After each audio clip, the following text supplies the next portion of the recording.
সব সৃষ্টিটাকে যদি ভাগ করা হয় তিন ভাগে ভাগ করা যায়। প্রথম ভাগ নূর দ্বারা তৈরি করেছেন ফেরেশতা, তাদেরকে আল্লাহ পাক রব্বুল আলামিন আকল দান করেছেন, জ্ঞান দান করেছেন। তার বিপরীত মাটি দ্বারা সৃষ্টি জন্তু জানোয়ার পশু, তাদেরকে আকল দেন নাই, আকলহীন, তাদেরকে একটি নফস দান করেছে। সুতরাং ফেরেশতাদের নফসে আকল আছে, জন্তু জানোয়ারদের আকল নেই, নফস আছে। তো ফেরেশতাদের যেহেতু নফস নেই, তাই তারা সারা জীবন আল্লাহ পাক রব্বুল আলামিনের ইবাদত বন্দেগী করেও আল্লাহ পাক রব্বুল আলামিনের ওলি হইতে পারে না, বন্ধু হইতে পারে না। প্রমাণান্তরে জন্তু জানোয়ার তাদের আকল নেই, শুধু নফস আছে। তো তারা এই নফসের খায়সাত, নফসানিয়াত তারা করে, গুনাহের কাজ তারা করে। যেহেতু তাদের আকল নেই, এই কারণে কিয়ামতের কঠিন ময়দানে আল্লাহ পাক রব্বুল আলামিনের বিচারের কাঠগড়ায় তাদেরকে দাঁড়াতে হবে না। ফেরেশতারা আল্লাহর বন্ধু হতে পারবে না, জন্তু জানোয়ারদের বিচার হবে না। ফেরেশতাদের আকল আছে, জন্তু জানোয়ারের নফস আছে। এই দুইটা জিনিসের সমন্বয় আল্লাহ পাক রব্বুল আলামিন মানব জাতিকে সৃষ্টি করেছেন। মানব জাতির মধ্যে আকলও আছে, নফসও আছে। আকল আর নফসের সমন্বয়ে মানব জাতিকে আল্লাহ পাক রব্বুল আলামিন সৃষ্টি করে তার সামনে একটি চ্যালেঞ্জ ছেড়ে দিয়েছে যে যদি ফেরেশতাদের গুণ, ফেরেশতাদের যোগ্যতা, আকল তোমার মধ্যে আমি দিয়েছি, ওই আকল অনুযায়ী তুমি সামনে বাড়তে থাকো, তাহলে তুমি বাড়তে বাড়তে বাড়তে বাড়তে এমন একটি পর্যায়ে তুমি পৌঁছাইতে পারবা, তুমি ফেরেশতাদের চাইতেও দামি হয়ে যাবে। আর যদি তুমি সেটাকে বিসর্জন দাও, বর্জন করো, তোমার মধ্যে যে নফসানিয়াত আছে, যদি তুমি নফসের পূজা শুরু করে দাও, পশুত্বের আচরণ তোমার মধ্যে বৃদ্ধি পেতে থাকে, তোমার আচরণটা যদি নফসের আচরণ হয়, পশুর মতো হয়ে যায়, তাহলে তুমি নিকৃষ্ট হইতে হইতে হইতে হইতে এমন একটি সময় আসবে পশুর চাইতেও তুমি নিকৃষ্ট হয়ে যাবে।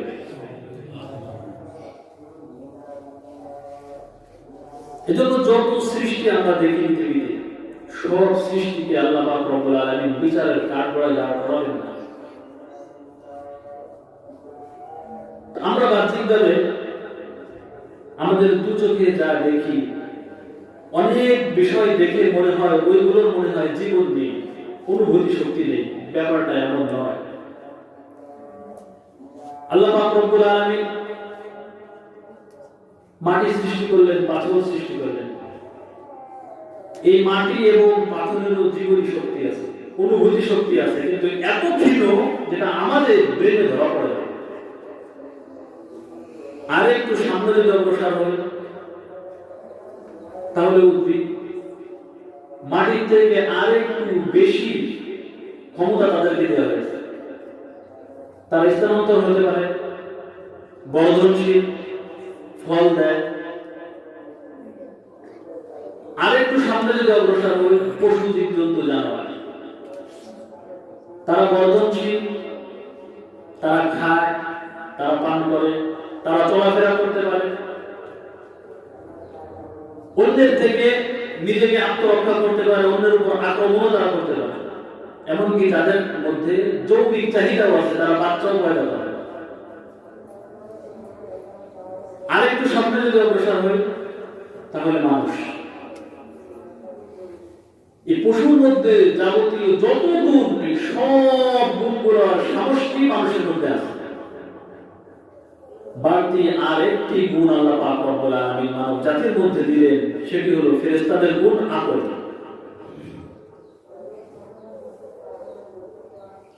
তো এই আকল পাওয়ার পরে, পশুত্বের গুণও তার মধ্যে ধারণ করার পরে, এখন মানুষের কাজ কি হবে, মানুষের ভবিষ্যৎ কি হবে, মানুষের বিচার কেমন হবে, আল্লাহ পাক রব্বুল আলামিনের সামনে কিভাবে তাকে দণ্ডায়মান হতে হবে। বিচারের একটা স্কেল থাকবে, কিয়ামতের ময়দানে বিচারের একটা স্কেল থাকবে। এই বিচারের স্কেলটা হবে আকলের উপর নির্ভর করে, বুদ্ধি বিবেচনার উপর নির্ভর করে। মাটির ওই পরিমাণ আকল নাই সে বিচারের স্কেলের মধ্যে পড়ে। পাহাড়ের ওই পরিমাণ বুদ্ধি বিবেচনা নেই সে বিচারের স্কেলের উপর পড়ে। জীব জন্তু উদ্ভিদ যেগুলো আমরা দেখি এগুলোর ওই পরিমাণ আকল নেই যে তারা বিচারের স্কেলে আসে। সুতরাং জীব জন্তু যত যাই কিছু করুক না কেন এরা কিয়ামতের কঠিন ময়দানে আল্লাহ পাক রব্বুল আলামিনের কাছে বিচারের পরে জান্নাত জাহান্নামের ফয়সালা ওদের হবে না, বরং ওরা ওই স্কেলের নিচেই থাকে। কিন্তু মানুষকে আকল দেওয়ার সাথে সাথে সে ওই স্কেলের উপরে উঠছে, এই মানুষের বিচার হবে। তা আমাদের দৈনন্দিন জীবনে যদি আমরা দেখি যে আমাদের মধ্যে ফেরেশতাদের গুণ আছে, মানুষত্বের গুণ আছে। এই জন্য জুমার নামাজের আযান হয়েছে, মানুষের মনের মধ্যে নানান প্রশ্ন। আযান হয়ে গেছে, আপনি মসজিদে চলে যায় ফেরেশতার গুণ, কথা ঠিক না বেটি? আগে আগে মসজিদে যায় অনেক ফজিলত ফেরেশতার গুণ, কারণ ফেরেশতারা সর্বক্ষণ আল্লাহ পাক রব্বুল আলামিনের ইবাদত বندگির মধ্যেই লিপ্ত থাকে। এই জন্য যখন ইবাদতের দিকে মন ঝোঁকে, নেক আমলের দিকে মন ঝোঁকে, সৎ কাজের দিকে মন ঝোঁকে, তখন বুঝতে হবে এটা ফেরেশতার গুণ আমার মধ্যে কাজ করছে। তো আরো একটা জিনিস নফস আমার মধ্যে আছে, তো নফস পিছন থেকে টান্ডারে পড়ে যায়। মাত্রই আযান হলো জুমার দিন, এরপরে বয়ান হবে আধা ঘন্টা 1 ঘন্টা, এরপর হুজুর খুতবা দেবে, এরপরে না নামাজ। আস্তে আস্তে আযান দিলে গোসল করতে যাবি, এরপরে আস্তে আস্তে এসে ফ্রেশ হবি, এরপর জামা কাপড় পরবি, এরপর খুতবা শুরু হলে বাসা থেকে হাঁটা দিবি, যাই তুই দিল না ঠিকই পারি, তো আগে যাওয়ার কোনো দরকার আছে? এটা হচ্ছে নফস। তো ফেরেশতার গুণ যেটা সেটা মানুষকে ভালো কাজের দিকে ধাবিত করে, ভালো কাজের দিকে টানে। আর নফস যেটা সেটা মানুষকে খারাপের দিকে টানে, দুনিয়ার দিকে টানে। তো নফসের যে কাজ সেটা পশুত্বের কাজ, সেটা কিসের কাজ বলেন? পশুত্বের কাজ। তো পশুর কাজের সাথে যদি মানুষের কাজ মিলে যায় তাহলে মানুষ যে আশরাফুল মাখলুকাত, মানুষের যে স্কেলটা আছে ওইখান থেকে তার অধঃপতন হবে, ডিমোশন হবে, ডিমোশন হয়ে হয়ে এক স্কেল নিচেই নেমে সে পশুর কাতারে চলে যাবে। এটা আল্লাহ পাক রব্বুল আলামিনের ঘোষণা। যেমন দেখেন দুনিয়ায় কোথাও যদি একটা গরু মারা যায়, ওইখানে কয়েক শ্রেণীর জীবজন্তু জানোয়ার খাওয়ার জন্য আসে। আমরা শিয়াল দেখি খাওয়ার জন্য আসে, কুকুর দেখি সেখানে খাওয়ার জন্য আসে, শকুন সেখানে আসে। এদের খাওয়ার বা বিভিন্ন সেক্টর ভাগ আছে। শকুন দিনের বেলায় খায়, সন্ধ্যা আসলে বাসায় চলে যায়। শিয়াল রাত্রের বেলায় খায়, সুবে সাদেক হলে তার গর্তে চলে যায়। আরেক শ্রেণী আছে তারা দিনেও খায়, রাত্রেও খায়, সকালেও খায়, বিকালেও খায়, সেটা হলো কুকুর। কথা ঠিক কিনা? তো আমাদের সমাজের মধ্যে কিছু মানুষও এমন আছে যারা দুনিয়ার পিছনে এমন ভাবে ছোটা শুরু করছে, ইনকামের পিছনে এমন ভাবে ছোটা শুরু করেছে যে কোনটা হালাল, কোনটা হারাম, কোনটা জায়েজ, কোনটা না জায়েজ, কোনটা আমার জন্য বৈধ, কোনটা আমার জন্য অবৈধ, এইটা বিবেচনা করার শক্তিটুকু তার ব্রেনের মধ্যে নেই। কথা ঠিক কিনা? তো কুকুর যেমন সকালেও খায়, বিকালেও খায়, সন্ধ্যায় খায়, রাত্রে খায়, এমনকি অন্য আরেকটা কুকুর যদি তাকে বাধা দেওয়ার জন্য আসে, একটু খাওয়ার জন্য আসে, ওই কুকুরের সমপরিমাণ নয়, বরং তার থেকে আরো 20টা 10টা কুকুরের সমপরিমাণ একটা গরু মারা গেল। আরো 10টা কুকুর খাওয়ার জন্য যখন আসলো, কুকুরটা ল্যাস বসে করে তাদেরকে ধাওয়া দেয়, খাইতে দেবে না, সে একা খাবে। কথা ঠিক না বেটি? সে একা খাবে, কাউকে খাইতে দেবে না। তার এতটুকু আকল নেই, এতটুকু মেধা নেই, এই গরুটা সারা জীবনে আমি খেয়ে শেষ করতে পারবো না, বরং এটা নষ্ট হয়ে যাবে। তা আমি যদি আরেকজনকে খাইতে দিই, সেও খেয়ে বাঁচবে, এই বিবেচনা শক্তিটুকু তার দিমাগের মধ্যে নাই। সমাজের মধ্যে কিছু মানুষের কৃষ্টি কালচার এমন আছে, ইনকাম করতে হবে, কোনটা হালাল হলো না হারাম হলো, বৈধ হলো না অবৈধ হলো, সুদ হিসাবে নিলাম না ঘুষ হিসাবে নিলাম, বুদ্ধি বিবেচনাটুকু নাই। বোনেরটা মেরে খেলাম না ভাইয়েরটা মেরে খেলাম, এতিমের মা আত্মসাৎ করে খেলাম, প্রতিবেশী হক মেরে খারাপ কিনা এতটুকু আকল বুদ্ধি বিবেচনা তার মধ্যে নাই। বুঝতে হবে সে এক রাত নিচের দিকে নেমেছে, ডিমোশন হয়ে গেছে, তার মানুষত্বকে বলিয়ে দিয়ে সে পশুর কাতারে চলে এসেছে। এমন মানুষের কথা আমার আল্লাহ বলেছে ওরা চতুষ্পদ জন্তুর সমান। খাইতে খাইতে যে কি খায় সেও জানে। এতিমের মাল মেরে খায়, মিসকিনের মাল মেরে খায়, বিধবার সম্পদ আত্মসাৎ করে খায়, এমনকি মুক্তিযোদ্ধার ভাতাগুলো মেরে খায় এমন মানুষ আমাদের সমাজে আছে না নাই? শুধু কি তাই? কাপড় খায়, কাপড় গেঞ্জি খায়, জুতা খায়, বিশেষ হয় না? রাস্তা খায়, কালভার্ট খায়, পিলার খায়, ঘর খায়, খাইতে খাইতে বাথরুমও খায়, আছে না নাই? জবান বন্ধ কেন আছে না নাই? কুকুরের মধ্যে এদের মধ্যে কোনো তফাৎ নাই। কথাটা কার? আল্লামা রব্বুল আলামিনের কথা। উলাইকা কাল আনআম, এরা চতুষ্পদ জন্তুর মতো। কুকুরের যেমন খাওয়ার সময় বুদ্ধি বিবেচনা থাকে না, কারটা খাচ্ছি, কি খাচ্ছি, এই মানুষগুলো ইনকাম করার সময় খাওয়ার সময় বুদ্ধি বিবেচনা শক্তিহীন হয়ে পড়ে। সুতরাং এই মানুষগুলো আর কুকুরগুলোর মধ্যে কোনো পার্থক্য নাই। আরো সামনে যদি অগ্রসর হন, আমরা আমাদের সমাজের মধ্যে দেখি বছরের একটা নির্দিষ্ট সময় কিছু কুকুর একসাথে চলাফেরা করে, কিছু জন্তু জানোয়ার একসাথে চলাফেরা করে। একটা যদি মেয়ে কুকুর থাকে তার পিছনে কমসে কম ৫টা ৭টা পুরুষ কুকুর থাকে, আছে না নাই? আপনাদের কাছে আমার জানার বিষয় হলো, প্রশ্ন করলাম আমি, ওই যে মেয়ে কুকুরটা ছিল তার তো একটা মা আছে না নাই? তারও একটা মা আছে, তারও একটা বাবা আছে। তাহলে তার মা আর বাবা তাকে কেন অন্য ৫টা ১০টা কুকুরের সাথে ঘোরাফেরা করতে নিষেধ করে না? কেন করে না?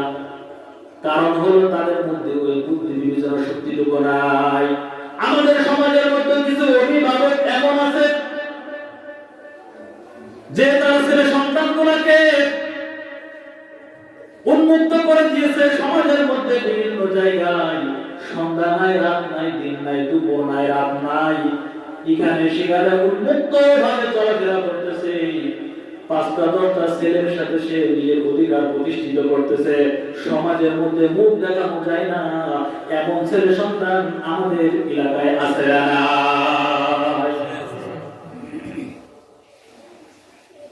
আরো যদি সামনে যায়, আল্লাহ রাব্বুল আলামিন জন্তু জানোয়ারের লজ্জাস্থানকে ঢাকার জন্য একটি লেজ দিয়েছেন। কুকুরের শরীরের সাথেও দেখবেন অনেক লম্বা একটি লেজ আছে, আছে না নাই? একটি ছাগলের শরীরেও দেখবেন একটি লেজ আছে না নাই? একটি গাভীর শরীরেও দেখবেন একটি লেজ আছে না নাই? ভালো করে লক্ষ্য করে দেখবেন, ছাগলের লেজটি হয় অনেক ছোট,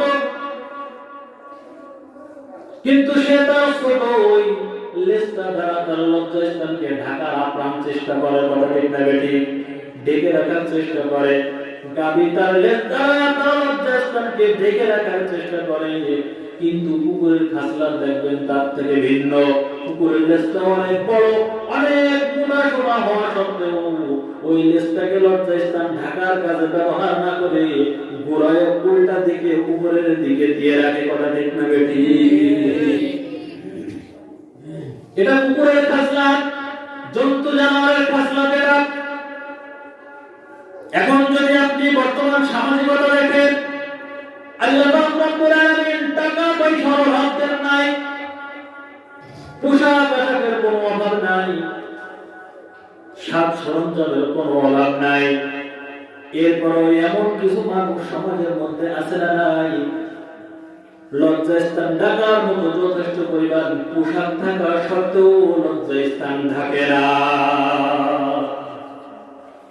অন্যটাকে ফ্যাশন হিসেবে পিছনে ঝুলিয়ে দেয়, টাইট ফিট গেঞ্জি পরে পরে শর্ট প্যান্ট পরে পরে মেয়েরা রাস্তাঘাটে হাঁটে, এমন অবস্থা আমাদের মুসলিম সমাজের মধ্যে আছে না?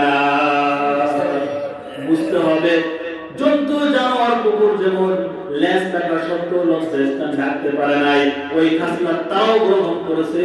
সুতরাং অর্থ সম্পদ আর পোশাক আশাক থাকা সত্ত্বেও লজ্জাস্থান ঢাকার মতো দিমাগটুকু তাদের নাই। আরো যদি সামনের দিক যান তাহলে দেখতে পারবেন যে এই কুকুরগুলা নিজের যৌবনের খায়সাত যেটা আছে সেটা পুরা করার জন্য তারা দেখে না কোনটা আমার বোন, কোনটা আমার মা, কোনটা আমার স্বাস্থ্য ভাই, হ্যাঁ, আমার মায়ের অন্য পক্ষের সন্তান কোনটা, এটা তারা বিবেচনা করে না। তো বর্তমানে আমাদের সমাজের অবস্থাটা এমন হয়ে গেছে, মানুষের জীবনটা এত এত বিকৃত হয়ে গেল। আশরাফুল মাখলুকাত সৃষ্টির সেরা এই মানুষগুলা জন্তু জানোয়ারের খাসলাতটা মাথার মধ্যে ঢুকিয়ে দিয়েছে। আজ দেখেন লজ্জার বিষয়, বলতে গেলেও অনেক কষ্ট লাগে, বলতে গেলেও কষ্ট লাগে। ভাগনা মামিকে বের করে নিয়ে চলে যাচ্ছে, এমন অবস্থা আমাদের সমাজে আছে না নাই? ভাতিজা চাচির সাথে ধরা পড়তেছে, এমন অবস্থা আছে না নাই? চাচা ভাতিজার বউ নিয়ে চলে যাচ্ছে, এমন অবস্থা আছে না নাই? নিজের বোনের সাথে অপকর্ম করতেছে, এমন অবস্থা আছে না নাই? ও রোজা নিজের সন্তানের সাথে জিনা ব্যভিচারের মধ্যে লিপ্ত হচ্ছে, এমন সংবাদ পত্রিকার পাতার মধ্যে আছে না নাই? জন্তু জানোয়ারের খাসলাতগুলো নকল করেছে। আল্লাহ পাক রব্বুল আলামিন আজ থেকে আরো 1400 বছর পূর্বে কথা ঘোষণা দিয়ে রেখেছেন, এমন এমন কিছু মানুষ আসবে যারা এই জন্তু জানোয়ারের খাসলাতগুলো গ্রহণ করবে।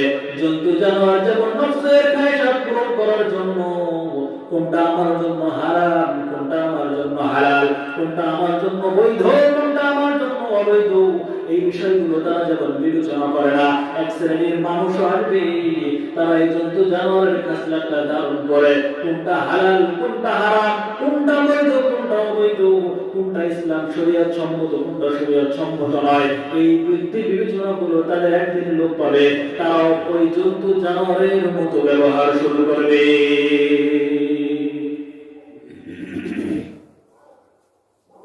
এরপরে যখন ওই কুকুরগুলো প্রেগনেন্ট হয়ে গেল, এরপরে যখন তারা বাচ্চা দিলে দেখবেন কুকুরের থেকে আমাদের সমাজ কত অধপতনে গিয়েছে। একটা কুকুরের 4টা 5টা 6টা 7টা করে বাচ্চা হয়, কথা ঠিক না বেঠিক? 6টা 7টা করে বাচ্চা হওয়ার পরে ওই মা কুকুরটা ওই কুকুরগুলোকে ছেড়ে কোথাও কিন্তু চলে যায় না। যত কষ্ট হোক, জানে আমার খাবার ব্যবস্থা নাই, জানে আমার কোনো বিরাট বহুল বাড়ি নাই, থাকার কোনো ব্যবস্থা নাই, এরপরে ও রাস্তায় জঙ্গলে আপনার ঘরের কোনায় খড়ের কোনার পাশে গিয়ে ওই বাচ্চাগুলোকে কোলের নিচে নিয়ে সুন্দর করে শীতের দিনে গরম দেয়, কথা ঠিক না বেঠিক?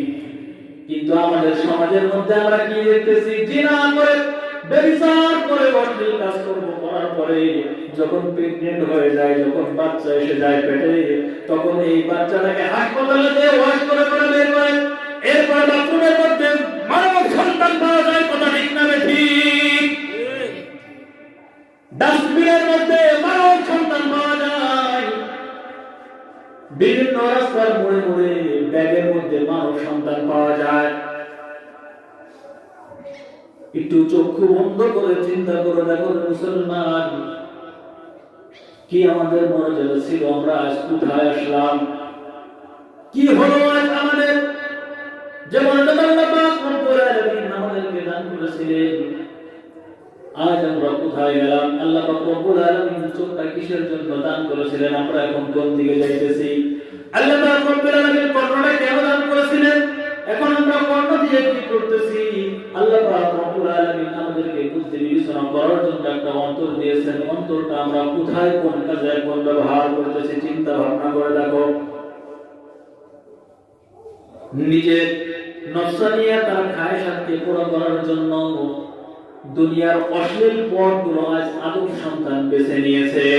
আর বেঁচে নেওয়ার কারণে সমাজটা এখন এমন অধপতন হয়েছে যে নিজের ঘরেও মা আর নিজের সম্মান নিয়ে থাকতে পারে না।